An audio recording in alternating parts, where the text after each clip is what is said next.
જામનગરમાં ફરી એકવાર ગેરકાયદે દબાણો પર તંત્રનું બુલડોઝર ફરી વળ્યું છે। હાપા વિસ્તારમાં મનપાની માલિકીની જમીન પર વર્ષોથી જૂના દબાણોને દૂર કરવા માટેની કાર્યવાહી હાથ ધરવામાં આવી હતી। આ જેસીબી, પીજીવીસીએલની ટીમ અને ચુસ્ત પોલીસ બંદોબસ્ત સાથે એસ્ટેટ શાખાએ 16 જેટલા આસામીઓના ગેરકાયદે કોમર્શિયલ બાંધકામો તોડી પાડ્યા હતા।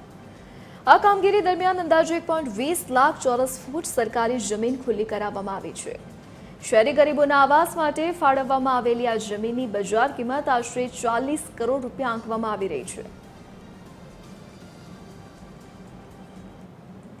અમે જે નોટિસ આપેલી, કારણ કે આ જગ્યા જે છે કોર્પોરેશનની માલિકીની છે અને કોર્પોરેશન પાસે એના આધાર પુરાવાઓ છે, તેમ છતાં નોટિસ આપી અને 7 દિવસની નોટિસ આપી આધાર પુરાવા રજૂ કરવા જણાવેલું હતું અને ત્યાર પછી કોઈ માલિકીના આધાર પુરાવા રજૂ ન થતા આ ડિમોલેશનની કામગીરી હાથ ઉપર લેવામાં આવેલી।